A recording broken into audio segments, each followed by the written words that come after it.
Niya po ngayon ang Deputy Secretary General ng grupong migrante. Ukol pa rin po dito sa natatanggap po nilang reklamo dito po sa online voting na nangyayari po sa ibang bansa para po sa ating mga kapatid na OFWs. Magandang umaga po, Ma'am Josie. Hi, good morning din po, madam. Magandang umaga po. Maraming salamat po for being on the show. Ma'am, una sa lahat, ito po mga natatanggap ninyong reklamo mula po sa overseas voters natin tungkol po sa palpak na pre-enrollment o online voting experience nila. Meron po ba tayong partikular na mga bansa o rehiyon kung saan may pinakamaraming reklamo? Sa natanggap po namin, sa natanggap namin mga report mula sa Asia Pacific, Hong Kong particularly, at saka sa Italy. Doon sa Italy, Northern Italy, merong 19,000 voters pero ang pre-enroll lang ay 400 as of April 11. Sa Hong Kong naman, hindi pa rin naabot ng kanilang total voters na naka-register doon sa bilang na naka-pre-enroll dahil sa hirap nga ng pre-enrollment po. Sige po. Okay, so ang issue dito, ay pre-enroll, no? Yung muna siguro ating ipaliwanag, hindi pa ito yung actual na pagboto, ma'am. Yes. Yes po. Sige po. Sige po. Yung pre-enrollment process kasi ay kailangan kahit nasa listahan ka ng registered overseas voting list, ay kailangan mo pa rin mag-pre-enroll para makaboto po sa online voting. Ngayon, doon po sa mga natatanggap naming report, ito, example sa Hong Kong, marami siyempre, yung kababayan natin, magaling sa Facebook, pero yung process po, nahihirapan. Kasi unang-una, mahirap ang identification sa document o yung passport at saka sa mukha. Panay ang error. Saka inaabutan na ng time out, kaya back to zero ulit. Nahirapan pa nga sa OTP kasi 5 minutes lang ang validity at late dumarating ang OTP. Yun po. At yung karanasan naman ng mga sa pag-online pre-enrollment, no, kailangan ng dalawang device kasi unang-una, pati sa karanasan nila, kung hindi nag-work yung link at yung QR code ang gagamitin, kailangan talaga ng isa pang device to scan the QR code. Wala namang scanner or wala namang upload function ng QR. So literal po, na-scan lang talaga. Yung iba nga, hindi nila alam yung scanner. Oo. Dito nga po sa inilabas yung pahayag, may mga nagsusumbong sa inyo na wala sila dun sa listahan, hindi nakapag pre-enroll. Na-raise din po ba nila po itong concern nila dun sa mga embahada? At ano daw pong mangyayari? Makakaboto pa daw po ba sila? Hindi po makakaboto pag hindi naka-pre-enroll. Meron namang ginawa ang Italy, Milan consulate na bukas silang Sabado-Linggo in order to accommodate yung mga nahirapang mag-pre-enroll. Pero hindi po sapat kasi nag-start lang sila ng pre-enrollment 3 weeks before start ng online voting no, April 13. So hindi po sapat, no?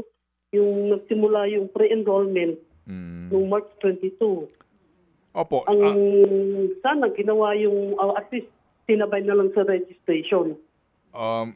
Medyo ang gulo, no? Ako naguguluhan ako. Ma'am, opo.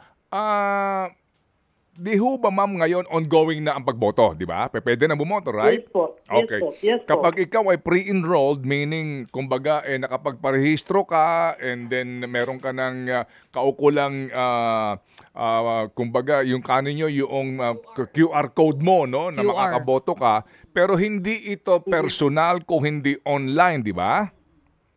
Online po. Okay. Sa mga nakaboto naman, ano ho ang reklamo? May reklamo kasi hindi sila sigurado kung talagang yung kanilang ibinoto, yun nga ang rumehistro.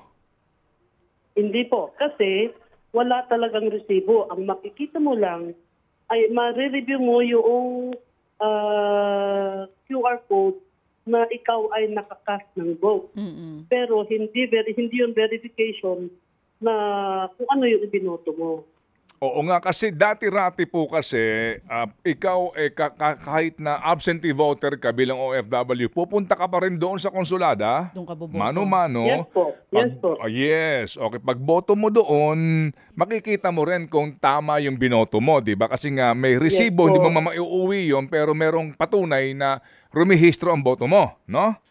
Yes po. Yes Okay. po. Ngayon kasi dito nga sa overseas voting na style na ito, dahil online ito, wala nang pagkakataon na malaman mo na talagang yun ang rumehistro. Kung tama. Kung tama, no? Yes po. Yes po. Okay, sige. So dito ngayon sa inyong mga reports, ano ang pag-estimate ninyo? Gaano karami ang mga dapat talaga rehistradong botante overseas na baka ma-disenfranchise? Ay, kung titignan po natin yung estimated na registered voters, ay aabot ng 1 milyon mahigit.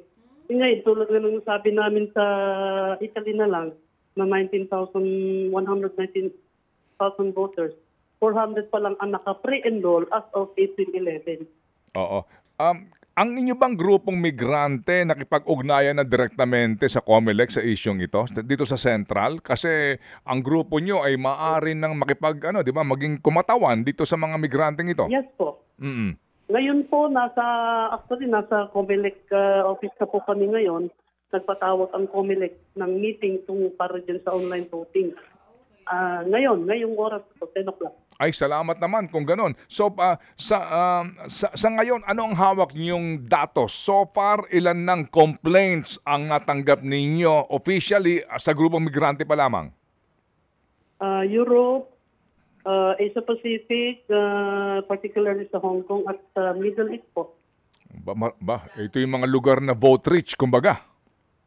Opo, tsaka siyempre, yan sila yung nahihirapan kasi malayong mga embassy. Tapos, yun nga yung nagtitipid ng purpose ng online. Sabi nila, pag-online voting para hindi na mahirapang pumunta sa embahada or consulate para bumoto. Pero lalo pong humirap kasi you have to verify yung email mo para ka maka-online voting. Pero ang gagamitin mo nga pre-enrollment. Kasi nga may pre-enrollment na sistema. O sige. Oo. Ma'am Josie, doon sa sinasabi nyo na ang iba di nakapag-pre-enroll, so ibig sabihin hindi sila nakatanggap ng impormasyon na may pre-enrollment? Ay, yun po. Oo. Isang problema. Kulang ang information dissemination sa pre-enrollment. Sabi nga namin, sana nung nag-open sila ng registration, sinabay na. At least a year before kasi hindi basta-basta makakalabas yung ibang mga OFW. Oo. Tapos, meron din po kayong binabanggit na dati, everyday daw kung magbigay ng updates ang embassies, pati consulates, tungkol po dun sa bilang ng pre-enrolled voters. At kung ilan na rin ang mga nakaboto. Dati, everyday nga yung tally, pati yung bilang ng mga bumoboto. Pero ngayon daw ayaw nila magbigay ng tally. Ano daw po ang explanation doon? Wala naman po silang sinasabi. Basta nagre-request lang sila magbigay ng information kung ilan yung nag-pre-enroll at yung ilan talaga yung actual na nakabote since April 13 po. Okay. Sige. So ganito, Ma'am Josie, makikibalita ho kami sa inyo kung anong kahinatnan nitong inyong meeting with COMELEC. Mabuti nga at kayo ay nandidiyan na at kayo ang kakatawan nga dito sa grupo ninyo, particularly yung mga miyembro mismo ng migrante, ha? Yes po. Oo, salamat na marami po sa inyong pakikibaka para po sa karapatan ng ating mga manggagawa sa abroad. Ay, yun po ang ginagawa ng Migrante International. Serbisyo lang po na totoo. Tulad ninyo. Opo, salamat po na marami. Thank you po. Salamat sa inyo, Ma'am Josie. Si Ma'am Josie Pinkihan po ang Deputy Secretary General po ng grupong Migrante International.